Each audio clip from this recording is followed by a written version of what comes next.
तो 2026 में share market का क्या हाल रहेगा? स्टॉक मार्केट स्पेसिफिकली सूर्य की वजह से ऊंचाई पर रहेगा। शनि की 7.5 है। शनि आपके भले ही फेवरेबल पोजीशन 10वें या 11वें घर में बैठे हुए हैं, फिर भी शनि फेवरेबल उतने नहीं हो सकते। थर्ड वर्ल्ड वॉर मिल सकती है देखने को। प्रधानमंत्री नरेंद्र मोदी की कुंडली पीछे नहीं रह सकती। ऐसे में मोदी जी की कुंडली को आप कैसे देखते हैं 2026 के लिए? जैसे अभी आपने देखा है कि बम्पर जीत हुई है, तो कोई महामारी 2026 में दिखाई देती है? 2026 में महामारी नहीं हो सकती। महामारी नहीं होगी क्योंकि सूर्य जो है एनर्जी का स्रोत है। क्या रेमेडीज भी इफेक्टिव होती हैं अगर उपायों की बात की जाए? जौ को उतार के नदी बहते पानी में भागना, ये प्लानिट को केवल खुश करने का तरीका है। कौन से उसमें सेक्टर में लगाया जाए और एक कैलकुलेशन हुई कि अपनी कुंडली कैसे चेक की जाए। अगर टाइमिंग की बात करें, क्योंकि आपने ये भी मेंशन किया ना कि टाइमिंग भी बहुत इंपॉर्टेंट है, किस समय पर आप खरीद रहे हैं, इसको कैसे कैलकुलेट कर सकते हैं? क्या कोई, क्योंकि शुक्ल पक्ष कृष्ण पक्ष ये भी लोग देखते हैं ना कई बार। बहुत सारे इसमें स्टॉक मार्केट के अंदर जब मुहूर्त ट्रेडिंग होती है, जो दिवाली पे होती है, वो स्पेसिफिकली पर्पस ही उसका यही है कि दिवाली का शुभ मुहूर्त है, उस दिन ट्रेडिंग करें। यदि उस दिन हमें लाभ हो रहा है तो हमें पता चलता है कि पूरे साल भर में लाभ होगा। यदि उस दिन लॉस हो रहा है तो हमारे को ये क्वेश्चन मिल जाता है कि हाँ बस stay away little bit. But लेकिन ठीक है, लोग जब इन्वेस्ट करते हैं और देखते हैं कि हाँ कोई प्राइस में मूवमेंट, कोई प्राइस बढ़ गया, कहीं शेयर में पैसे लगाने, they forget everything and they just simply put the money. चढ़ते हुए सूरज को सलाम वाली चीज आ जाती है। But actual this is a fact. ये जितनी भी आपके नक्षत्रों का खेल है, जितना भी आपका कौन से प्लानेट, कौन से नक्षत्र का क्या योग बन रहा है, क्या दोष बन रहा है, accordingly take a calculation risk, ये मैटर करता है। तो यहाँ पे आपको ये इंपॉर्टेंट है कि पहली चीज एज ए नोवाइस, अब आपके क्वेश्चन का आंसर देता हूँ। नोवाइस चार्ट बनाया, चार्ट कोई भी एप्लीकेशन ले लीजिए, ऑनलाइन जाइए, अपने date of birth, time of birth, place of birth डालिए, आपका चार्ट बन के आ जाएंगे। लगन चार्ट बन जाएगा, नमाशा चार्ट बन के आ जाएगा। ये किसी भी एप्लीकेशन से बना लीजिए, ये बहुत इजी तरीका है। ऑनलाइन किसी भी एप्लीकेशन में जाइए, मिल जाएगा। अब आता है कि उसके अंदर यदि आपको बेसिक पता है कि ये जो 12 घर हैं, इसमें कौन से प्लैनेट का घर कौन सा है। जैसे पहला घर है, उसके अंदर मंगल का है, दूसरा घर है वीनस का है, तीसरा बुध का है, चौथा घर है मून का है, पांचवा सूर्य का है, छठा बुध का है, सातवां वीनस का है, आठवां मंगल का है, नौवां गुरु का है, 10वां शनि, 11वां शनि और 12वां गुरु का है। अब इन प्लैनेट के, इन हाउसेस के अंदर किस प्लैनेट के क्या कंजंक्शंस आ रहे हैं और बने हुए हैं लगन भाव में, वो इंपॉर्टेंट है। फिर आप वहाँ पे देखेंगे महादशा किसकी प्लैनेट की चल रही है, भुक्त और भोगी का कितना योग, कितना उसमें पार्ट रह गया है, उसके अंदर किस प्लैनेट की अंतर्दशा चल रही है, वो प्लैनेट आपकी कुंडली में किस भाव में, क्या किस घर में बैठा हुआ है, उसके साथ क्या दोष या क्या योग बन रहे हैं, ये रीड करना, it takes times and that is where most of the predictions. और प्लस एक और चीज रीड करनी है, जितनी ये कुंडली बनी हुई है, this is based on your residual sum balance of the karmas that you have performed in the previous birth. वो चार्ट तो उस दिन बन गया जिस दिन आपका जन्म हुआ।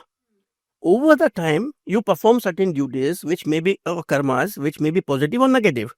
अब वो पॉजिटिव कर्म हुए तो जो नेगेटिव दोष बन रहे थे कुंडली के अंदर, उसका जो आपको भुगतना था से इम्पैक्ट से दिसंबर में भुगतना था, बट आपने बहुत अच्छे पॉजिटिव कर्म कर लिए, वो रिड्यूस हो गया या पहले होके निकल गया एंड आगे का टाइम खत्म हो गया। तो आपको अभी ये भी देखना है कि मेरी कुंडली के अंदर जो इस समय जो कंजंक्शन चल रहा है प्लैनेट का, महादशा, अंतर्दशा, पंचदशा, इसके कारण आज की डेट में क्या होना चाहिए था, वो मेरे साथ हो रहा है या नहीं हो रहा है, 3 महीने पहले क्या होना था वो हो रहा है या नहीं हो रहा है। यदि वो टाइम फ्रेम पे वही आ रहा है, then your prediction will be more accurate.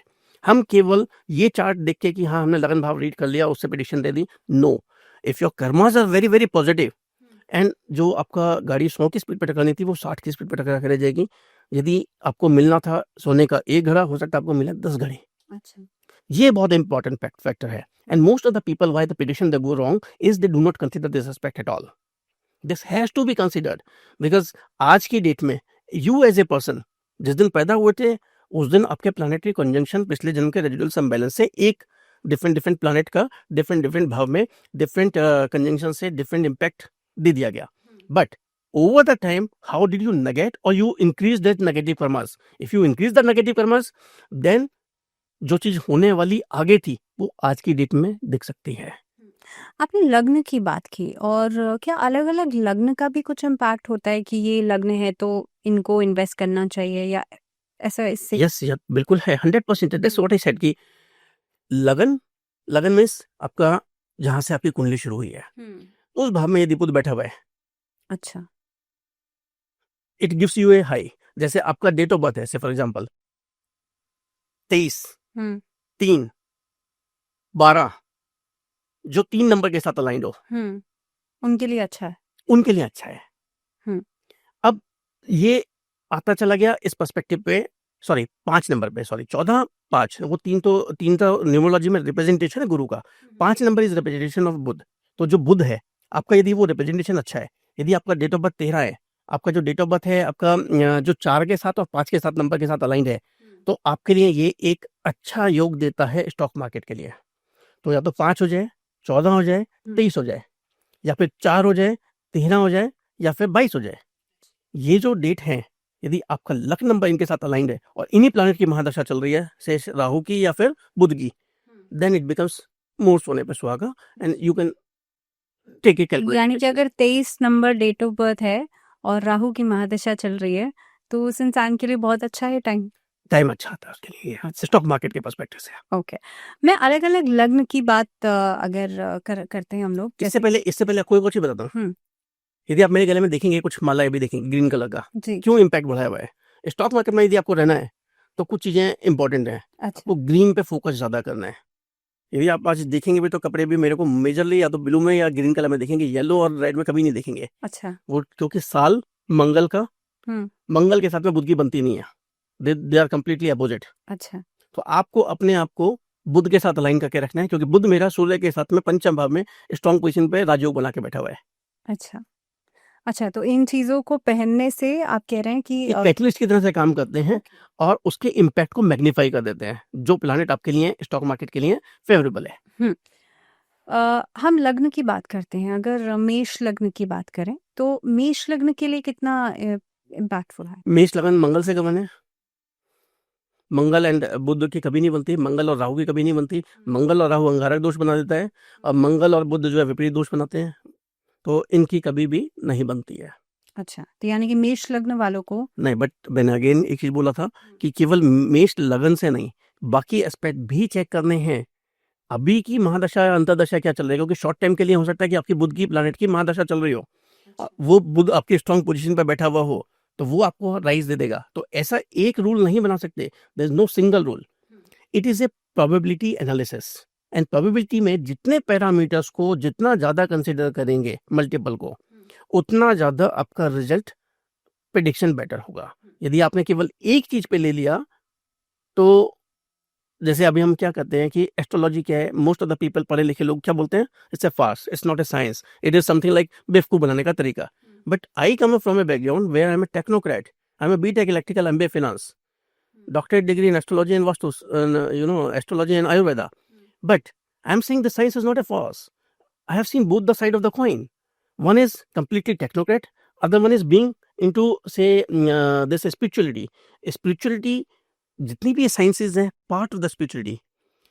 तो चाहे प्लैनेट का कंजंक्शन, दूसरा पार्ट एक और चीज समझने की यहाँ पे, यदि कर्म तेरे पावन होंगे तो डूबेगी तेरी नाव कभी नहीं, ये बोलते हैं ना, तो that is the same thing. अगर आपके किसी भी प्लैनेट की महादशा अंतरदशा कुछ भी चल रही हो, बट यदि आपने ओवर द टाइम अपने कर्म को सुधार के चीजों को बेटर कर लिया, तो वो एक अदर पर्सपेक्टिव है कि जहाँ पे इन प्लैनेट का कोई भी स्टॉक मार्केट पे इम्पैक्ट ही नहीं आएगा।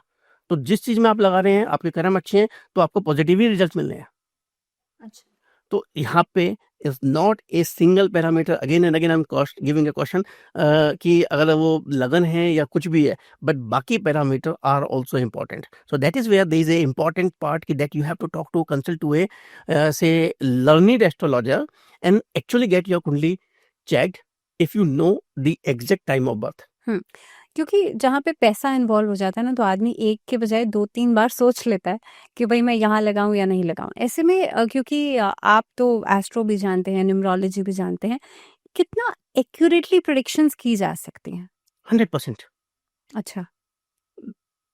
ये प्रिडिक्शंस क्या है, कंसिडरिंग, देखिए, ओके, तो लेट्स अंडरस्टैंड, साइंस में जब हम कोई लैब में जाते हैं तो हम कुछ कुछ केमिकल्स मिलाते हैं, उसका एक रिजल्ट हमें आउटपुट मिल जाता है। हम कहते हैं कि A + B = C, ये मिलाया इससे ये कंपोनेंट मिलता है। we test into different environment, we test into different say with different parameters and we get the same results and we say it is scientifically proven. Astrology के case में क्या है, यदि हम मल्टीपल पैरामीटर्स को consider करके यदि हम कहते हैं कि हाँ ये होने से ये होने से ये होने से ये चीज आ रही है और यदि वो बार बार प्रेडिक्शन सही आ रहे हैं, वी विल उसको मान लेंगे कि करेक्ट है, हाँ कि समथिंग लाइक दिस एग्जिस्ट। यदि वो प्रेडिक्शंस, क्योंकि वेरिएबल्स बहुत ज्यादा हैं, it's not a single variable, it's thousands of the variables which you have to consider and then give the prediction. तो जब वो पैरामीटर कंसीडर कर लोगे तो चीजें आपको बेटर मिलेंगी। यदि वो पैरामीटर में से कोई भी एक चूक गया और उन पैरामीटर पे आपने कहा और आपकी एक प्रेडिक्शन गलत चली गई, लोग कहेंगे तो बेवकूफ बना रहे हैं।